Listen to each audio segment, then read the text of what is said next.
betul kalau ada yang berjanji akan menemani kita sampai selama-lamanya. Itulah Yesus juru selamat kita. Kita menyembah Dia. Kami datang untuk menyembah Dikau, Allah yang menemani kami dari hari ke hari, dan Allah yang juga telah mengampuni dosa kami. Kami memuji nama-Mu buat kepastian bahwa Engkau tidak pernah meninggalkan hidup kami sampai selama-lamanya. Dan kami masih mempelajari apa yang Tuhan Yesus khotbahkan dulu kepada murid-murid-Mu. Dan hari ini kamilah murid-Mu. Ajarilah kami sehingga kami dapat menangkapnya. Dalam nama Yesus Tuhan dan Juru Selamat kami berdoa. Amin. Mari kita akhiri khotbah akhir zaman. Markus pasal 13.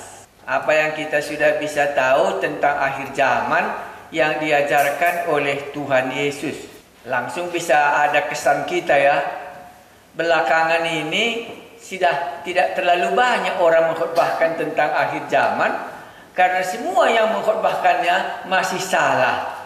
Karena mereka berharap kali datang. Iya, yang paling hot pada waktu itu mengkhotbahkan kedatangan Tuhan Yesus adalah tahun genap 2000. Waktu itu banyak kali orang mengatakan tentang iya, tahun 2000 ya. Nah, tapi sekarang juga belum dia datang. Mari kita baca Markus 13 ayat 33. Nasihat supaya berjaga-jaga. Hati-hatilah dan berjaga-jagalah, sebab kamu tidak tahu bila manakah waktunya tiba. Jadi hanya diperingatkan berjaga-jaga, karena mengenai waktunya tidak ada yang dikasih tahu. Makanya kalau ada orang kasih tahu kapan Yesus datang, ya kemungkinannya dialah Bapa di sorga. Karena yang dikasih tahu ayat 32 di atasnya, kan dikatakannya ya, tetapi tentang hari atau saat itu tidak seorang pun yang tahu. Malaikat-malaikat di sorga juga tidak. Dan anak pun tidak. Hanya Bapa saja. Jadi kalau nanti Anda dengar ada orang lain tahu kapan Yesus datang kedua kali, kemungkinan dialah Bapa itu. Tapi kalau dia bukan Bapa itu, maka sudah kita tadi baca, oh berarti itu nabi palsu. Karena apa yang dikatakannya tidaklah digenapi. Iya, itulah di sini. Maka dikatakannya tadi, hati-hatilah dan berjaga-jagalah, sebab kamu tidak tahu bila manakah waktunya tiba. Baru disambungnya 34. Dan halnya, diulanginya lagi bagaimana bentuknya.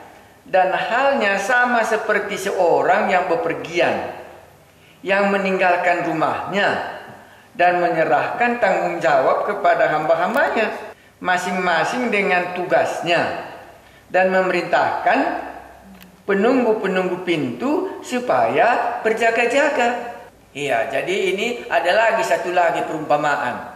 Ada dua perumpamaan di dalam kedatangan Tuhan Yesus. Ini tadi perumpamaan seorang yang bepergian, lantas diserahkannya kepada hamba-hambanya masing-masing tugasnya. Iya, karena itu berjaga-jagalah, sebab kamu tidak tahu bila manakah tuan rumah itu pulang. Karena itu terserah kepadanya kapan dia mau pulang. Menjelang malam, atau tengah malam, atau larut malam, atau pagi-pagi buta. Karena terserah kepada dia. Iya, makanya dia harus berjaga-jaga karena tidak dikasih taunya kapan dia pulang. Supaya kalau ia tiba-tiba datang, jangan kamu didapatinya sedang tidur. Iya, jadi itu Fungsinya berjaga-jaga sampai Yesus datang kedua kali. Jangan ada nanti hamba-hambanya ini tidur katanya. Iya, baru ayat 37. Apa yang kukatakan kepadamu, kukatakan kepada semua orang. Berjaga, jagalah. Jadi ada perumpamaan tadi, katanya seperti orang yang bepergian ditinggalkannya rumahnya. Kepada hamba-hambanya berjaga-jagalah ya katanya. Kapan nanti dia datang, tidak ada satu orang pun yang tahu. Ya, makanya di sini pun kata penutupnya apa lagi? Berjaga, jagalah. Berarti ada kemungkinannya Yesus datang tidak disangka-sangka siapapun. Ya, hanya ciri-cirinya sudah diberi tahu. Tadi ada bentuknya perumpamaan satu lagi, itu ayat 28. Di atas, itu juga perumpamaan. Tariklah pelajaran dari perumpamaan tentang pohon ara. Apabila ranting-rantingnya melembut dan mulai bertunas, kamu tahu bahwa musim panas sudah dekat. Jadi ada ciri-cirinya zaman.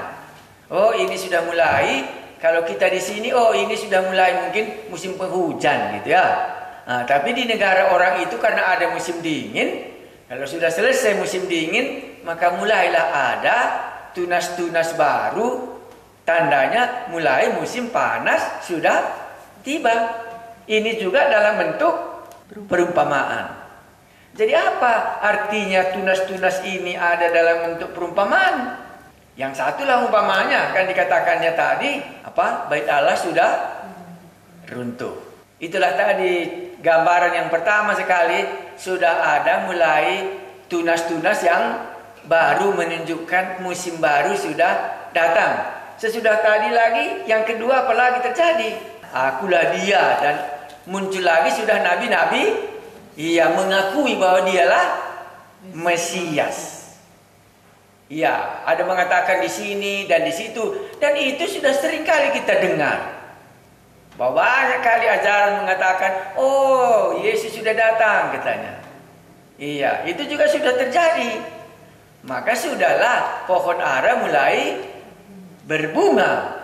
Dan ada lagi kita lihat peperangan di mana ada lagi apa? Kelaparan. Iya, ada lagi kesulitan. Itu pun sudah banyak kita alami. Iya, barulah ada lagi kita baca. Mulailah Injil diberitakan. Karena kedatangan Yesus mesti semua Injil didengar oleh bangsa-bangsa. Karena itu kita belum tahu berapa banyak Injil ini sudah disampaikan. Apalagi sekarang sudah semuanya lewat internet. Nggak bisa kita batasi sampai di mana Injil ini sudah. Karena bukan manusianya lagi yang dipakai Tuhan untuk pergi ngabarkan Injil.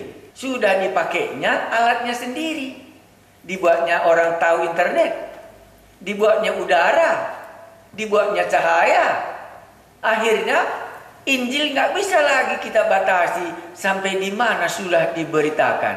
Maka jawabnya, sejauh mana ada internet, sejauh itulah Injil sudah sampai. Jadi malam ini kita di Kamanjahe, ya bisa ada pendengar kita di negara lain. Karena di mana ada internet, sudah sejauh itulah Injil diberitakan. Makanya dikatakannya tadi di sini, tetapi Injil harus diberitakan dahulu kepada semua bangsa. Lewat semua teknologi yang baru sekarang ini, nggak tahu lagi kita.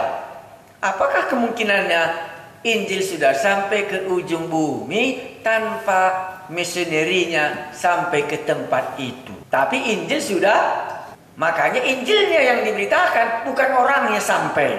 Iya kan, Injilnya harus sampai, bukan orangnya. Karena orangnya bisa nggak pergi, tapi teknologinya bisa sampai di mana-mana, di pelosok-pelosok, di desa-desa, di tempat-tempat, asal ada internetnya, sudah sampai Injil ke kamarnya masing-masing seperti yang kita lihat pada malam hari ini. Nah, apalagi yang sudah kita lihat berbunganya. Iya, penderitaan. Kan itu tadi ya. Iya, jadi kalau kamu nanti dibawa ke mahkamah agama, jangan pikirkan apa jawabnya. Maka pada saat itu nanti Roh Kudus akan memberikan kepadamu apa yang harus kamu katakan. Dan kita bisa lihat bahwa ini pun sudah mulai. Sebagaimana pohon ara tadi sudah mulai berdaun. Karena semuanya sudah ini terjadi. Hanya belum seluruhnya. Barulah musim penderitaannya, musim penderitaan di mana-mana terjadi penderitaan. Jadi itulah dikatakannya tadi, sebagaimana pohon ara sudah mulai melembut dan mulai bertunas. Tanda-tanda apa yang dikatakan oleh Yesus ini hampir semuanya sudah digenapi. Baru kita baca ayat 24. Ya, tetapi kata hati-hati nggak pernah kurang ya. Ya, itu harus kita perhatikan kali hati-hati. Apalagi dikatakan di sini, lihatlah Mesias ada di sini atau Mesias di sana dan dia akan mengadakan mujizat. Jadi berapa kamu tahu sudah ciri-ciri kedatangan Tuhan Yesus? Bedalah. Apalagi nomor 2 itu ayatnya 5 sampai 8. Ya, itu tanda-tanda. Lihatlah bahwa ada di sini dia katanya ya. Yang ketiga itu permulaan kesulitan siapa? Murid-murid ya. Kamu akan ditangkap. Dan memang ini genap kali semua rasul-rasul ya. Banyak kali rasul-rasul mengalami penderitaan. Dan memang betul-betul mereka dikaruniai Roh Kudus untuk mereka menyampaikan Injil kepada raja-raja ya. Baik dalam zaman kekaisaran, semua raja-rajanya mendengar Injil karena rasul-rasul ditangkap. Dan waktu ditangkap ditanya dia, kenapa kau ditangkap? Apa alasannya? Katanya, ada kesempatannya menceritakan tentang Yesus. Nah, itulah yang ketiga ya. Baru kesengsaraan. Nah, barulah keempat, ada Mesias-Mesias palsu. Keenam kalau catatanku ini. Oke, kita baca. Kedatangan anak manusia.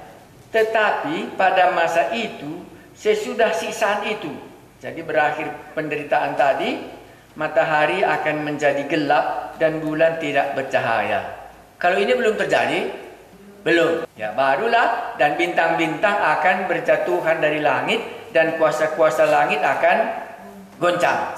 Ini belum jadi. Jadi kalau ini belum jadi, berarti anak manusia belum juga datang. Ya, ayat 26. Pada waktu itu orang akan melihat anak manusia datang dalam awan-awan. Jadi itulah sebabnya kedatangan Yesus tadi bukan lagi rahasia. Natal itu bisa rahasia. Tetapi kedatangannya itu tidak lagi rahasia. Maka pada waktu itu orang akan melihat anak manusia datang dalam awan-awan dengan segala kekuasaannya dan kemuliaannya. Jadi semua orang akan melihat dia waktu dia datang. Apakah nanti teknologi ini akan menjawab? Ataukah karena kemahakuasaannya tidak terbatas lagi, semua manusia akan melihatnya? Karena teknologi sekarang ini bukan main canggihnya. Dalam abad ke-20 ini, yang belum pernah dipikirkan, dalam zaman kita inilah paling banyak kali teknologi yang bisa kita lihat. Iya. Masa zaman kami, telepon saja pun payah. Komputer pun belum ada.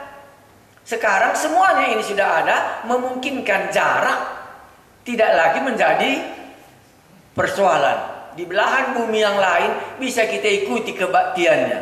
Di tempat yang jauh bisa kita lihat.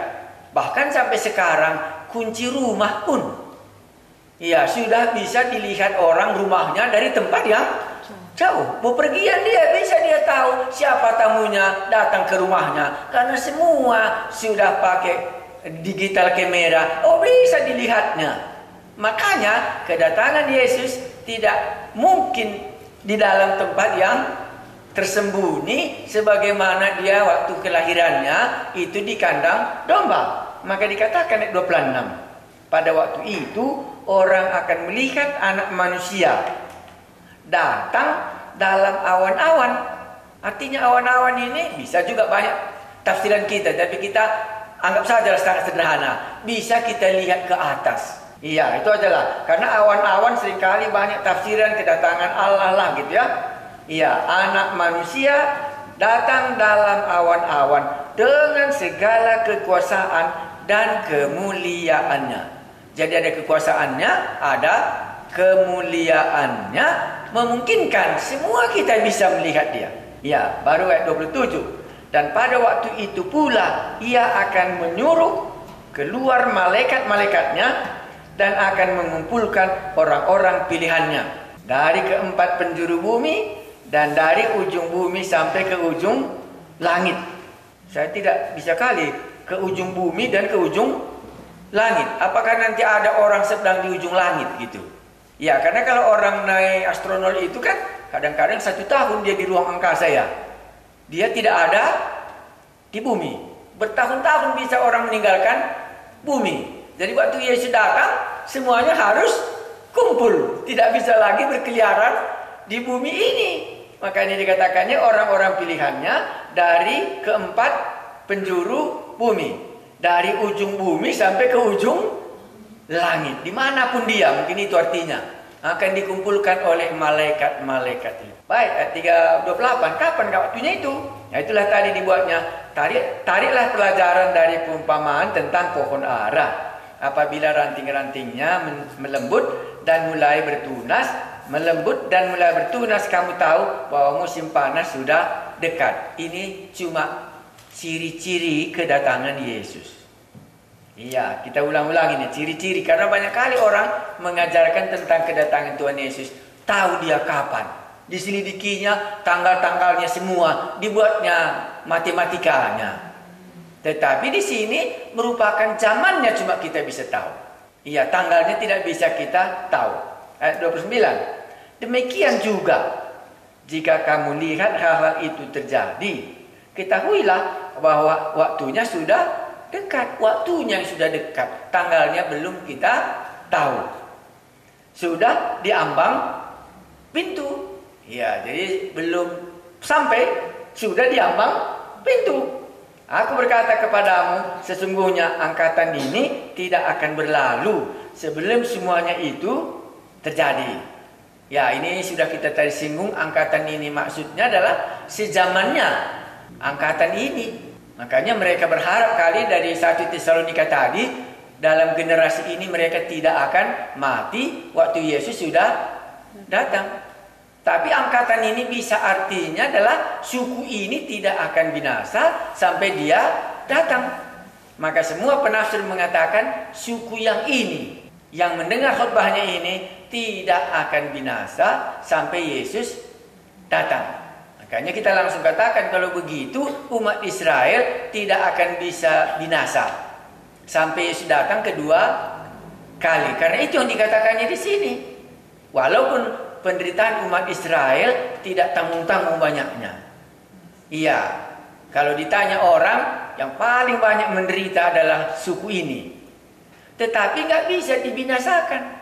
Kemana pun mereka dibuang, tetap lagi mereka kembali kepada negara perjanjiannya.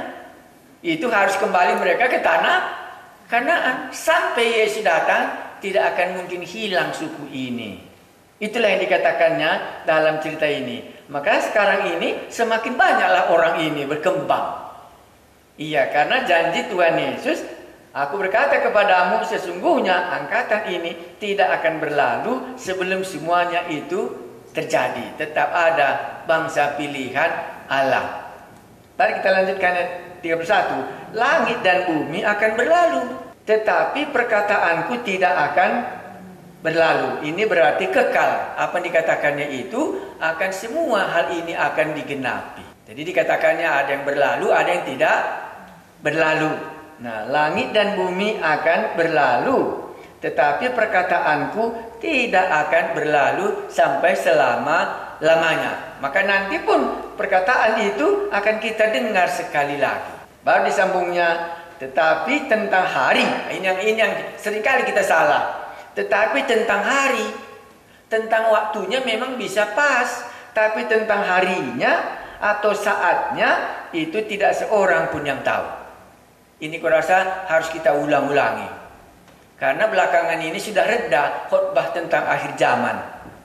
Kenapa? Karena semuanya nabi palsu. Nggak jadi. Iya. Masa saya kuliah juga sudah ada orang katakan pada tanggal itu. Akhirnya semua mahasiswa berharap ada yang berjalan di tengah jalan, ada yang naik kapal dan segalanya, diharapkannya di situ kedatangannya. Dan sampai hari ini belum. Makanya dikatakannya di sini, tetapi tentang hari atau saat itu tidak seorang pun yang tahu. Jadi kalau nanti kita dengar ada orang yang berani mengatakan tanggal berapa Yesus datang, entah bagaimanapun dibuatnya kali-kalinya, perhitungannya dari buku-buku yang ada, tetapi Yesus dengan sangat sederhana mengatakan tidak seorang pun yang tahu. Mengenai apa? Hari. Ya, ataupun saat. Malaikat-malaikat di sorga tidak. Jadi kedatangan anak manusia itu, manusia satu orang pun tidak tahu. Murid-muridnya pun tidak tahu. Bahkan malaikat-malaikat pun tidak tahu. Dan anak pun tidak. Ya, seringkali kita kata, kenapa anak manusia nggak tahu? Karena dia artinya dia yang maha kuasa. Yang sangat sederhana disimulasikannya, Yesus tidak memberitahukan itu kepada murid-muridnya. Karena haknya tidak ada untuk mengatakan kapan dia datang kembali ke bumi. Itu hanya Bapa sendirilah. Seringkali dipakai orang ini, oh kalau begitu Yesus terbatas ya. Bukan terbatas, dia mengakui hak Bapanya lah untuk menyatakan kapan dia datang ke bumi. Jadi kalau ada nanti orang tahu tanggal berapa dan kapan Yesus datang ke bumi, ya kemungkinan kalau itu benar dialah Bapa itu sendiri. Karena dikatakannya hanya Bapa sajalah yang tahu. Yang lain tidak tahu. Tapi kedatangan, tanda-tanda, semua situasi, musim-musim, apa yang terjadi, ini hampir semua digenapi. Digenapi dalam satu fase, digenapi lagi fase yang berikutnya, digenapi lagi dalam fase yang berikutnya. Jadi semua orang katakan, oh Markus ini tidak menulis secara kronologis. Yang mana yang pertama, yang mana yang terakhir. Tapi semuanya ini harus dipenuhi. Baru disimpulkannya, itu pun tidak ada satu orang pun yang tahu. Iya. Tetapi kedatangannya sudahlah pasti. Kenapa kita katakan pasti? Karena sudah dikasih tahunya 31. Langit dan bumi akan berlalu, tetapi perkataanku tidak akan berlalu. Ya, itulah menjadi jaminan bahwa kedatangan Yesus itu pasti, hanya tidak ada satu orang pun tahu mengenai tanggal dan harinya dengan saatnya yang persis. Entah kenapa itu kita tidak tahu, pasti banyak alasannya. Iya, tetapi haruslah kita berjaga-jaga sebagaimana tadi dibuatnya perumpamaan di bawah ini. Ada satu orang katanya, ditinggalkannya rumahnya katanya, diserahkannya kepada hamba-hambanya. Maka hamba-hambanya ini pasti tidak tahu kapan tuannya nanti akan pulang. Karena itu senantiasa dia berjaga-jaga sampai nanti yang punya rumah itu kembali. Dan pada saat itulah dia mendapat pujian dari tuan rumahnya itu. Nah, itulah yang bisa kita sampaikan di sini. Apakah dikatakannya tadi, oh dia bisa pulang waktu menjelang malam katanya. Bisa juga dia pulang tengah malam katanya. Bisa juga pulang dia, ya tengah malam kali katanya. Tapi bisa juga dia mungkin pagi-pagi buta datang. Makanya berjaga, jagalah. Apa yang kita perlu jaga? Kalau nanti dia datang, kita belum ready, nah ini yang menjadi kesulitan kita. Hilang kesempatan dan tidak ada lagi kesempatan kapanpun. Apalagi dikatakannya langit dan bumi pun akan berguguran semua. Iya, kalau bisalah besok ini kan bisa kita lihat. Kita punya pengalaman bagaimana bintang-bintang berjatuhan. Matahari menjadi gelap. Bulan pun tidak bersinar lagi. Ada pengalaman yang dahsyat kali kemungkinannya. Kalau besok ini terjadi. Mana tahu bisa kan? Tetapi bisa juga tidak. Ya hanya kepastian kedatangannya itu sudah pasti karena dikatakannya langit dan bumi akan berlalu. Tetapi perkataanku tidak akan berlalu. Sebagaimana dikatakannya itu pasti akan terjadi. Nah, sesudah ini selesailah tentang akhir zaman. Jadi Markus menjelaskan akhir zaman ini lumayan detailnya. Iya. Karena itu Matius juga mengkhotbahkan akhir zaman. Lukas juga melahirkan oleh akhir zaman. Tapi kita tidak usah membandingkannya. Apa yang dikatakan Markus itu aja kita coba lihat. Saya ulangi sekali lagi beberapa poin di dalam cerita ini. Poin yang pertama itulah ayat 1 sampai 4. Itu bait Allah. Iya. Baru poin yang kedua ayat 5 sampai 8. Ya, 5 sampai 8 itu adalah tanda-tanda ya. Iya, ada orang yang akan datang dengan namaku katanya, akulah dia katanya ya. Iya. Dan bangsa-bangsa berperang bangsa-bangsa katanya. Terjadi gempa bumi. Baru dikatakannya semua itu barulah permulaan penderitaan menjelang zaman baru. Maka penderitaan ini memungkinkan hati kita tertarik kepada zaman yang akan baru. Nah, itulah kedua. Yang ketiga itu ayat 9 sampai ayat 13. Itu dikatakannya di situ permulaan. Itu permulaan penderitaan bagi murid.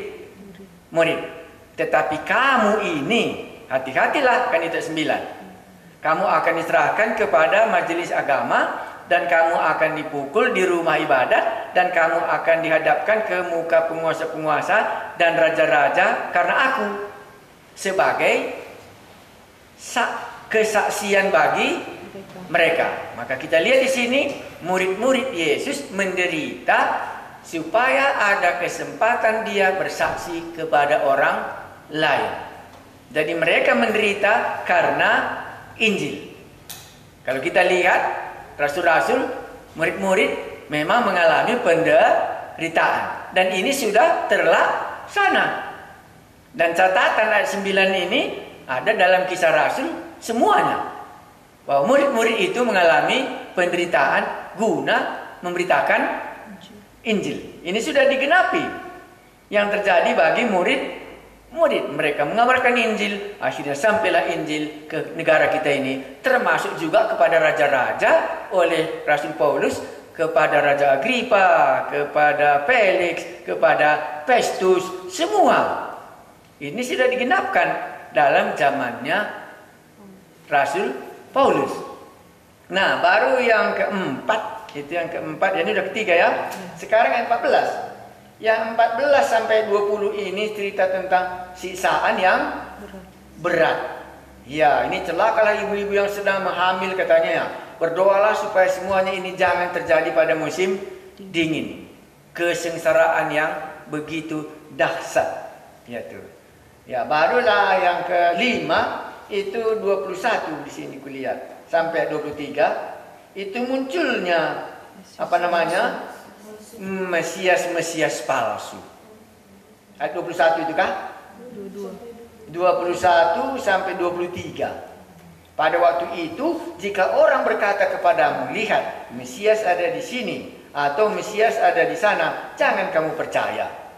Kenapa kita tidak mempercayainya? Karena sudah dikasih tahu ayat 26 bahwa anak manusia datangnya di dalam awan-awan dan segala kekuasaan dan kemuliaan. Maka dia tidaklah terbatas. Jadi kalau dia katakan di sana atau di sini, berarti kemuliaan Yesus belum sempurna.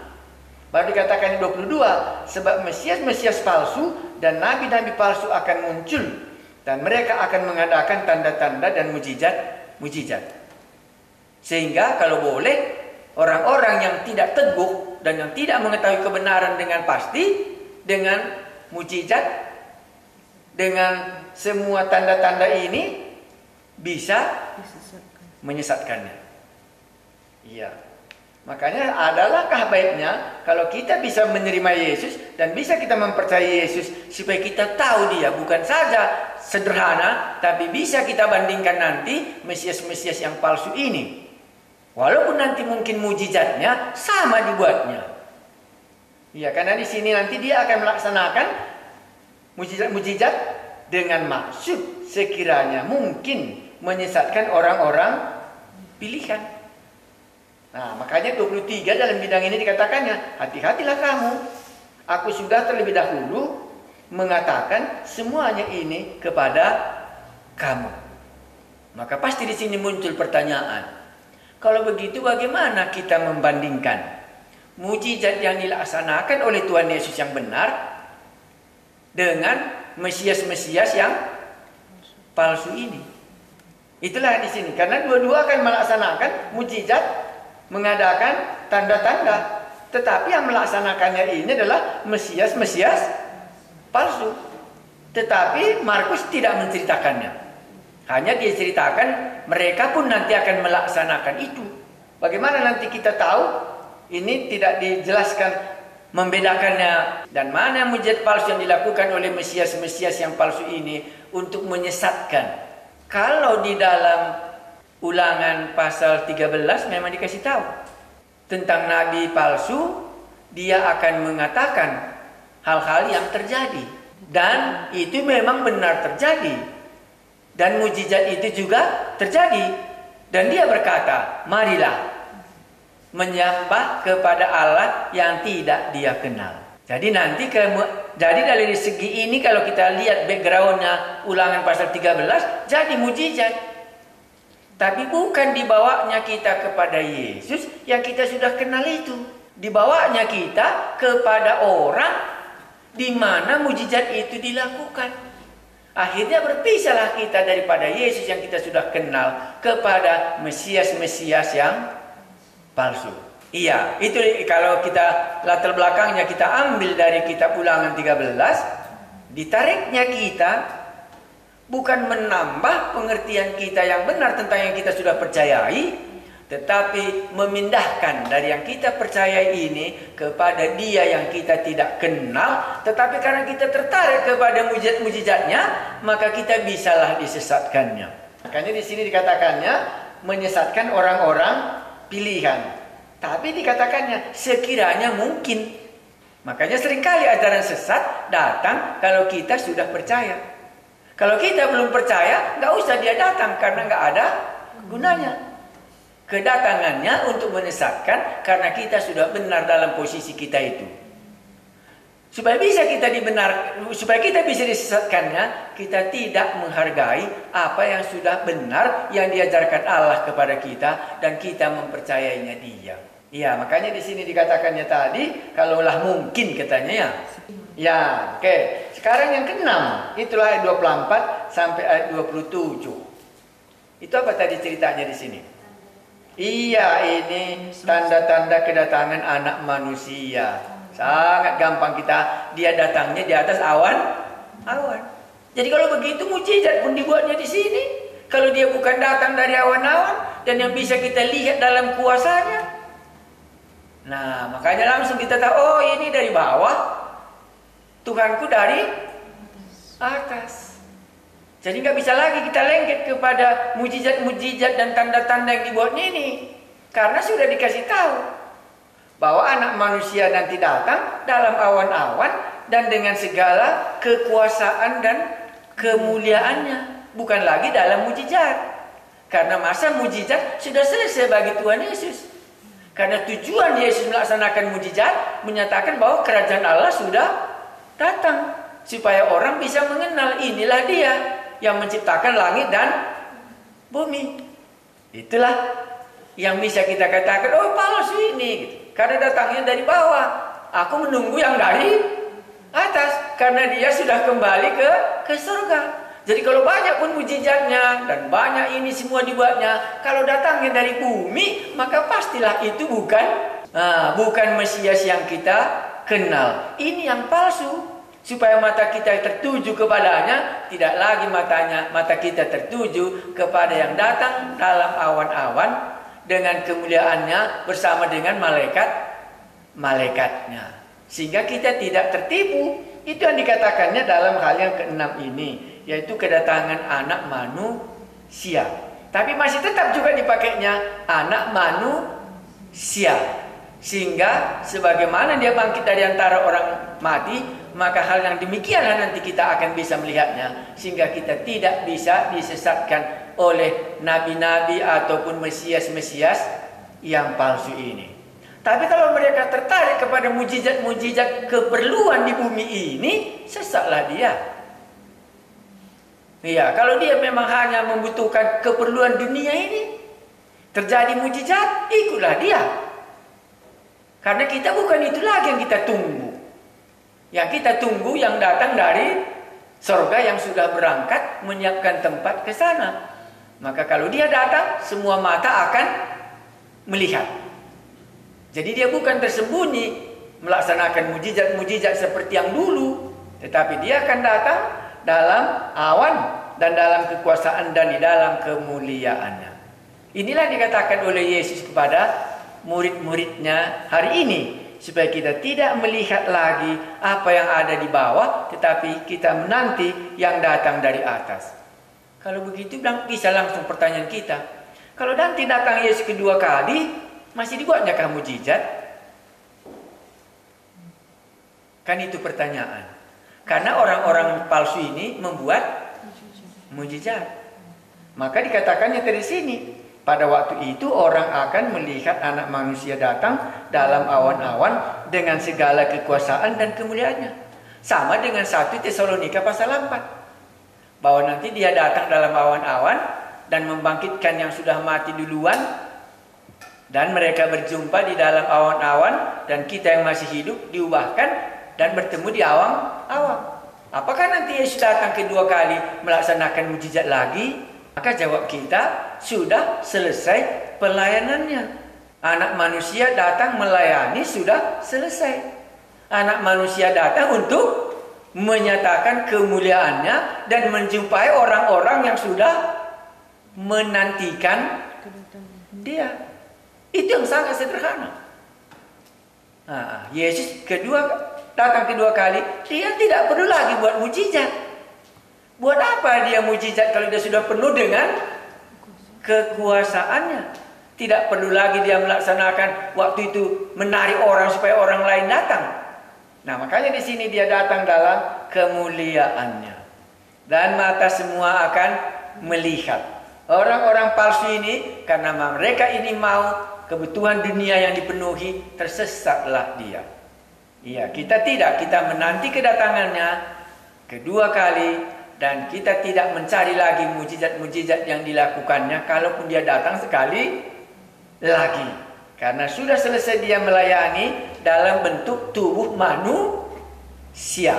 Jadi masa pelayanannya dalam melaksanakan mujizat sudahlah berakhir. Karena sudah sampai dia melayani dengan menyerahkan nyawanya untuk tebusan dosa kita. Maka keperluan jasmani sudah lewat, membuat mata kita berkata, inilah Yesus anak Daud yang sudah dijanjikan itu, dan kerajaannya sudah mulai didirikan. Kedatangannya kedua kali untuk memproklamirkannya bahwa dia sudah berkuasa mengalahkan musuh.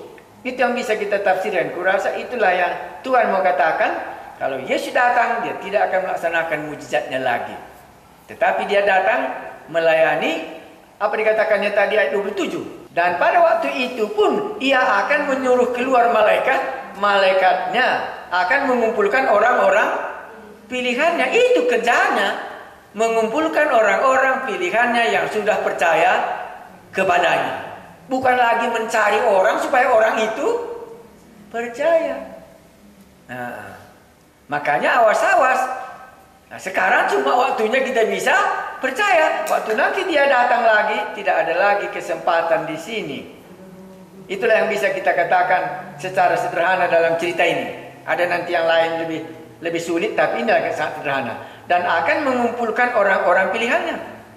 Dia tidak melaksanakan mujizat sebagaimana nabi-nabi palsu tadi. Dari seujung bumi dan ke ujung bumi. Nah, barulah mengenai waktu. Baru dikatakannya, kapan dia datang? Ditutupnya pada ayat 32. Tapi tentang hari atau saat dia datang, tidak ada satu orang pun yang tahu. Termasuk malaikatnya hanya Bapa saja. Jadi itu membuat kita bisa teguh tahu jelas.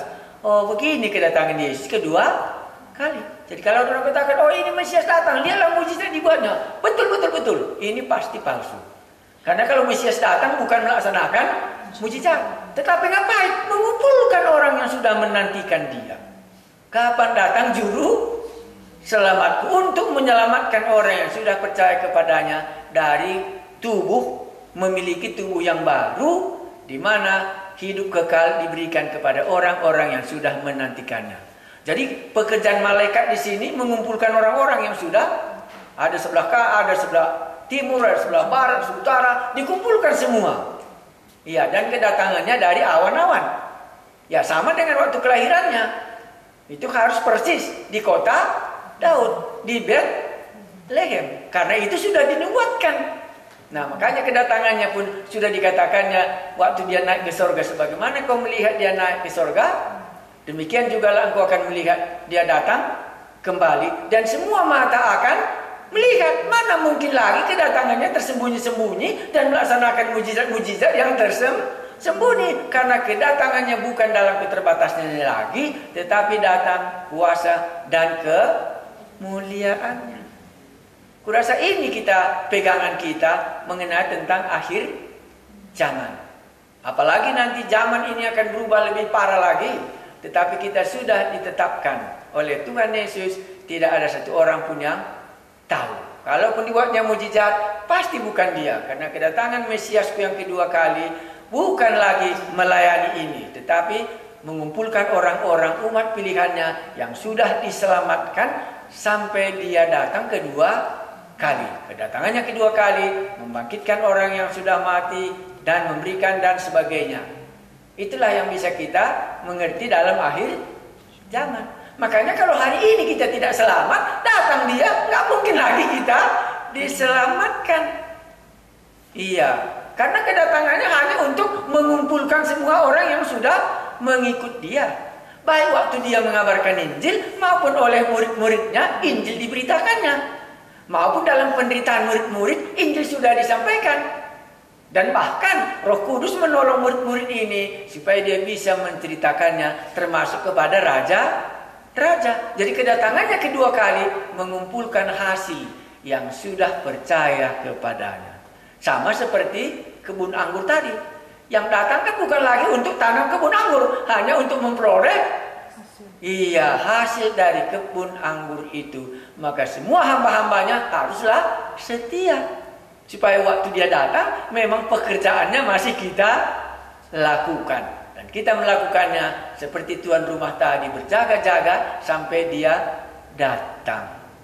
Inilah yang bisa kita tahu tentang kedatangan Yesus mengenai akhir zaman yang dijelaskan oleh Markus. Bagaimana masa 1000 tahun, Pak? Masa milenium? Oh, ini belum sampai di sini.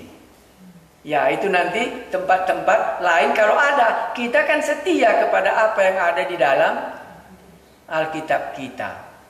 Kalau nanti ada masa 1000 tahun, oh bagaimana masa ini? Di sini nggak diceritakan itu.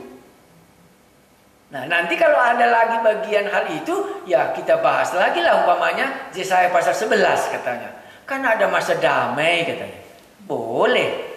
Tetapi yang diajarkan oleh Tuhan Yesus kepada murid-muridnya adalah sampai di sini. Dan jagalah.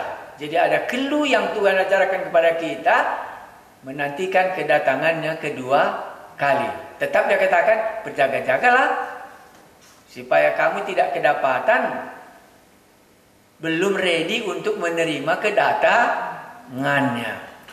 Makanya kita memikirkannya, oh kalau Yesus nanti datang kedua kali, tidak lagi dia melayani seperti dulu, memberi 5 ketur roti 2 ekor ikan, makan semua gitu. Bukan lagi seperti itu, karena dia sudah ada di dalam kemahakuasaannya dan di dalam kemuliaannya. Di dalam kitab Tesalonika tadi, membangkitkan orang yang sudah mati dan mengangkatnya ke awan. Dan di sanalah berjumpa. Yang masih hidup bagaimana? Diubahkannya supaya memiliki tubuh yang baru. Nah, di sini dia datang dalam kemuliaannya. Ya, dan mengumpulkan semua orang yang sudah mati supaya kembali hidup, memiliki hidup yang kekal sebagaimana seperti Kristus hidup. Mari kita berdoa. Jadi semua kita ini sudah ready kah? Semua kita yakin akan ada akhir zaman. Nanti waktu Yesus datang, dia tinggal mengumpulkan yang mana kepunyaannya dibawanya. Itu sudah banyak dalam perumpamaannya. Yang gandum dimasukkan ke ladang, yang bukan gandum dibuang, gitu ya. Itu banyak kali kedatangannya. Kalau di dalam perumpamaan kedatangan Yesus kedua kali itu memisahkan lalang dengan gandum. Yang miliknya punya dibawanya, yang bukan miliknya punya diserahkannya ke dalam api neraka. Kedatangannya itu di situ sudah memisah, ya. Nah, tapi di dalam bagian ini tadi nggak diceritakan memisah, hanya mengumpulkan dia punya. Yang tidak dia punya nggak dikatakannya di sini. Hanya kita harus berjaga-jaga. Mari kita berdoa. Kami mensyukuri apa yang kami bicarakan hari ini akan tetap terjadi. Memang langit dan bumi akan berlalu, tapi perkataan Tuhan kami Yesus tidak akan berlalu. Karena itu kami menanti akhir zaman akan berakhir. Akhir zaman akan datang. Dan semua kesengsaraan di bumi akan berakhir dan adalah hari yang baru yang Tuhan sudah tetapkan. Dan sebagaimana Tuhan kami mengajarkannya, supaya kami tetap berjaga-jaga, tidak mungkin disesatkan oleh orang lain. Karena Juru Selamat kami, Mesias kami akan datang dari surga sekali lagi. Terima kasih Tuhan kami Yesus. Semua kami yang mendengarkan ini, supaya kami bisa memikirkannya, bertanya kepada satu dengan yang lain teman kami.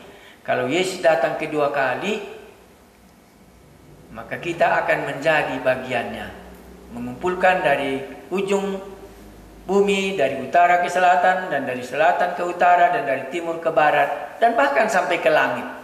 Dicarinya semua orang-orang yang sudah percaya kepadanya. Kami mengucap syukur dan kami memuji nama-Mu, dan kami menyerahkan ibadah kami. Tuhan berkatilah kami, supaya ibadah kami baik di rumah tangga kami masing-masing memuliakan nama-Mu.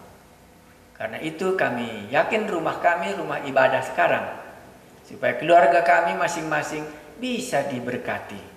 Terpujilah nama-Mu, Engkaulah Yesus Tuhan dan Juru Selamat kami. Amin.